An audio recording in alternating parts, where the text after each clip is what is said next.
I am the Elder daughter of Kuldeep Singh Sengar. हम 2 बहनें हैं। मैं बस इतना ही कहना चाहती हूँ कि अगर एक भी प्रूफ है कि मेरे पिता ने उनकी तरफ जो ये एलेज कर रही है आंख उठा के भी देखा है, तो आप मेरे पिता को फांसी चढ़ा दीजिए। लेकिन प्लीज एक बार मेरे केस के जो सारे फैक्ट्स है वो तो लोगों के सामने आने दीजिए।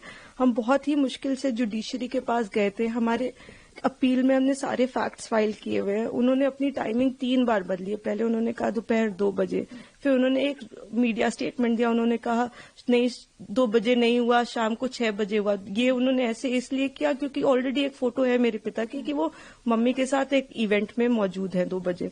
फिर फाइनली उन्होंने जब FIR लॉन्च की उसमें समय बदल दिया, 8 से 8:30 कर दिया। रिकॉर्ड पे है कि जो मेरे फादर की लोकेशन है, वो जो अलेज कर रही है जो जगह, उससे 17 किलोमीटर दूर मेरे फादर की लोकेशन है। वो खुद उस वक्त फोन पे बात कर रही हैं जिस वक्त उन्होंने ये टाइमिंग अलेज की है। तो इतने सारे सबूत होने, एम्स की रिपोर्ट है जो बता रही है कि वो 18 साल के ऊपर है और वो खुद को माइनर 15 साल की बच्ची बताती हैं। मैं बस ये आपके माध्यम से कहना चाहती हूँ कि मैं समझ रही हूँ कि आपकी भावना एक तरफ जुड़ी हुई है क्योंकि आपने ये सारे फैक्ट शायद कभी सुने नहीं है और ना किसी ने हमें नहीं अप्रोच किया कि आप अपना आपके फैक्ट्स क्या है। किसी ने उनसे कभी पूछा कि आप एक सबूत दिखा दीजिए कि आपकी तरफ कुलदीप सिंह सेंगर ने कभी आंख उठा के भी देखा। मैं कह रही हूँ अगर वो दिखा दे तो फांसी दे दे, लेकिन आप इस तरह का अनड्यू प्रेशर बना के, वो उन्होंने क्या किसी को पता है कि वो एक पॉलिटिकल पार्टी से एसोसिएटेड है। 2022 में उनकी मां ने विधानसभा का चुनाव लड़ा हुआ है उन्नाव से। ये सब चीजें वो नहीं बताएंगे क्योंकि वो सब चीजें उनके नैरेटिव को सूट नहीं करता। हम भी 2 बेटियां हैं, 8 साल से ड्यू प्रोसेस, मतलब हम कभी धरना देने नहीं बैठे, हम कुछ नहीं किया, हम ड्यू प्रोसेस पे विश्वास रख के, और आज भी हमें पूरा विश्वास है कि अंत में, क्योंकि हमारा केस इतना स्ट्रांग है, अंत में हमारी जीत होगी। लेकिन 8 साल हो गए। मैं आपसे हाथ जोड़ के विनती करती हूँ कि प्लीज एक बार मेरिट्स पे हमारा केस सुन लिया जाए। हम कोई दरिंदे नहीं है, हम भी नॉर्मल परिवार हैं, और वो हमें कुछ भी पावरफुल बोल ले या कुछ भी कह ले, असल बात तो यही है ना कि 8 साल से इतने सबूत होने के बावजूद वो जेल में बंद है क्योंकि एक बार आपने ऐसा झूठा इल्जाम उन पे लगा दिया। इस केस में इन्होंने स्टेटमेंट्स तो अपने बहुत सारे बदले ही हैं, जो कि आप अगर मुझसे कहेंगे तो मैं आपको डिटेल में प्रोवाइड कर दूंगी। इन्होंने समय 3 बार बदला है। पहले इन्होंने कहा कि दोपहर को 2 बजे कुलदीप सिंह सेंगर ने मेरे साथ रेप किया। उसके बाद इन्होंने कहा नहीं दोपहर के 2 नहीं बज रहे थे, शाम के 6 बज रहे थे। फिर इन्होंने चेंज किया, कहा नहीं ये नहीं हो रहा था, शाम के 8:30 बज रहे थे। जब सीबीआई ने मेरे फादर की लोकेशन निकाली तो उनकी लोकेशन 17 किलोमीटर दूर उनके उन्नाव ऑफिस की पाई गई। सीबीआई ने दूसरे केस में जानबूझ के हमें चार्जशीट किया, और उसके बाद जब दूसरे केस में चार्जशीट लगाई तो हमें पता लगा कि हमने जब वो CDR देखे तो हमें पता लगा कि ये तो उस वक्त पे फोन पे बात कर रही थी। तो सीबीआई ने भी जानबूझ के, आई डोंट नो किस प्रेशर में आके, सारे इंस्टीट्यूशंस, लेकिन सीबीआई ने प्रेशर में आके हम पे, इनके कहने पे चार्जशीट लगाई। मैं देखिए किसी पे इल्जाम नहीं लगा रही, मैं बस ये कह रही हूँ कि अभी भी ये सारे तथ्य हमारी अपील में मौजूद है। हमारे पास इनका एक रिकॉर्ड है। एक बार हमारी बात प्लीज सुन ली जाए, क्योंकि हम भी बेटियां हैं, 8 साल से इधर उधर भटक रहे हैं। उनके साथ देने के लिए तो बहुत लोग हैं।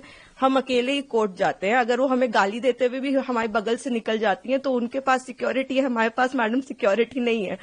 वो गाली भी देती है तो भी सब कहते हैं कि तुम्हें अपने पापा को निकालना है ना बेटा, तो सीधे देखती रहो, गाली खाती रहो, लेकिन तुम्हें जवाब नहीं देना है। हमने आज तक किसी को जवाब नहीं दिया, यही सोचते हुए, क्योंकि हम प्रोसेस में कि हम हर चीज सही ढंग से करेंगे, हम किसी ऐसे वैसे लोगों के पास नहीं जाएंगे, तो कहीं ना कहीं इतने सबूत है इसमें कि हमें जीत मिलेगी।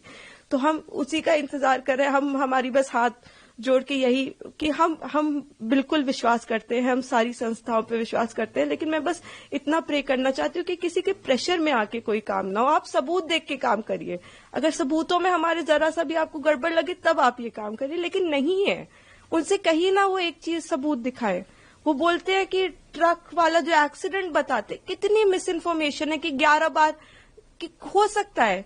IIT दिल्ली, CBI, NHRC, सारी की एक्सपर्ट टीम बनाई गई थी। इसमें सबने पाया कि वो नेचुरल एक्सीडेंट था। मेरे फादर उस केस से डिस्चार्ज हो चुके हैं, लेकिन आप देखिए आपको कोई मीडिया चैनल नहीं बताएगा कि मेरे पिता उस केस से डिस्चार्ज हो गए थे, जिसमें वो कह रही हैं कि लोगों को मरवाया। आज भी आपने यही नैरेटिव बना रखा है कि लोगों को मरवाया। मतलब इतना झूठ, इतना मिस इन्फॉर्मेशन है वहां पे कि मैं बस रिक्वेस्ट करना चाहूंगी, प्लीज किसी तरह का मिस इन्फॉर्मेशन मत फैलाएं। आपके जैसे भी सवाल हो आप मुझसे पूछ लें। आप फादर की डेथ की बात करते हैं, मेरे पिता उस वक्त टाउन में ही नहीं थे, he was not even present in Unnao. ये भी एलिगेशंस लगाए गए हैं। जी, मैं इसीलिए मैं ट्विटर पे रोज मुझे रेपिस्ट की बेटी और जाने क्या क्या कहा जा रहा है, तो मैं जानती हूँ अगर हम अपने फैक्ट्स भी ट्वीट करते या हम फैक्ट्स भी बताने की कोशिश करते तो हमें बहुत अलग अलग नामों से बुलाया जाता है।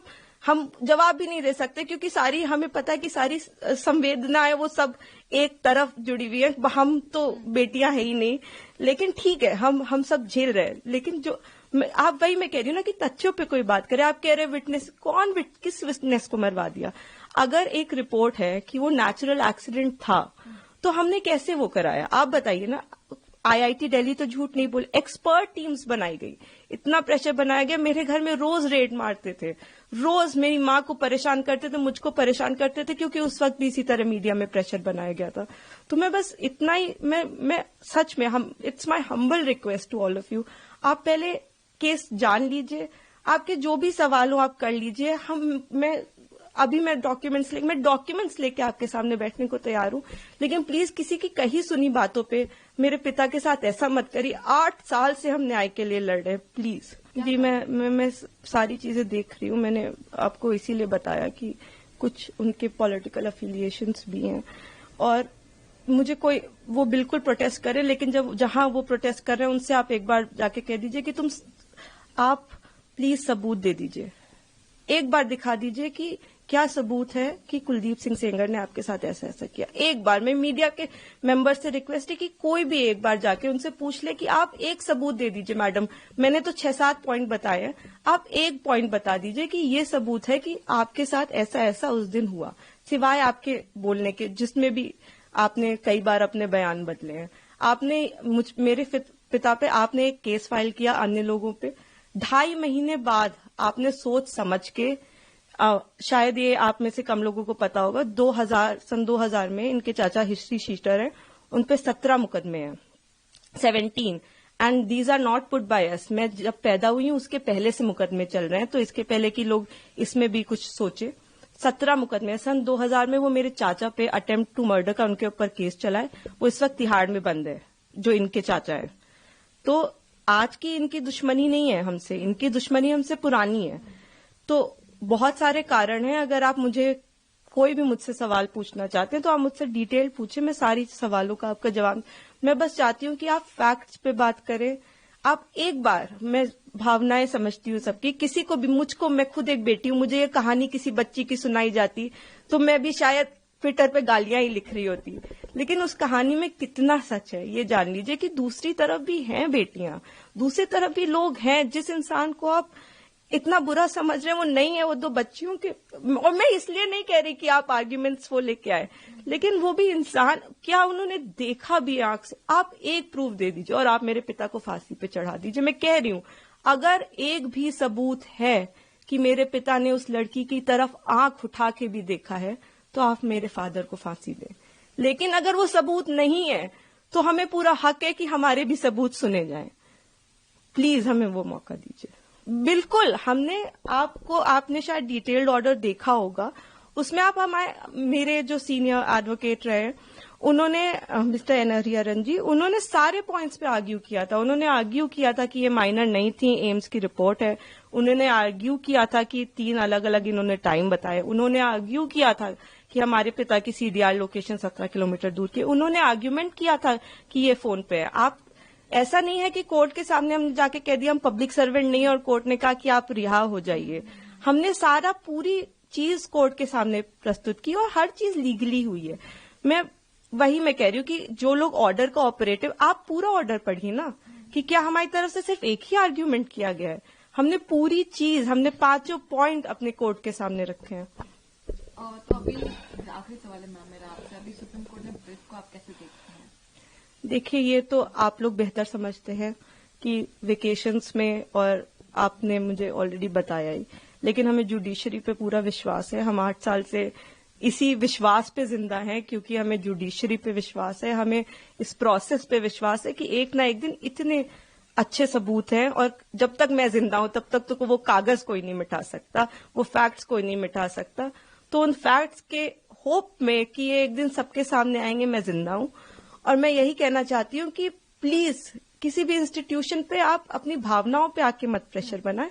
आप एक बार फैक्ट समझ लें, आप समझ लें कि आप क्या सपोर्ट कर रहे हैं, किस चीज का सपोर्ट कर रहे हैं। आपने सिर्फ एक साइड सुनी है अभी, और दूसरी तरफ को जानने की कोशिश भी नहीं की, तो थोड़ी कोशिश करके, बाकी हमें पूरी उम्मीद है कि हम आगे इसमें जीतेंगे ही। हम उम्मीद पे ही 8 साल से जी रहे हैं, लेकिन होपफुली कि हमारे फैक्ट्स इस बार इग्नोर नहीं किए जाएंगे।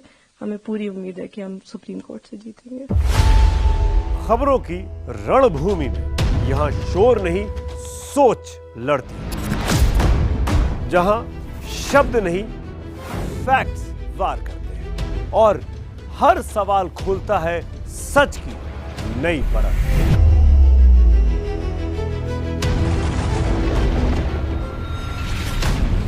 चक्रव्यूह आपके अपने सुमित अवस्थी के साथ सोमवार से शुक्रवार शाम 6:57 पर टाइम्स नाउ नव भारत पर।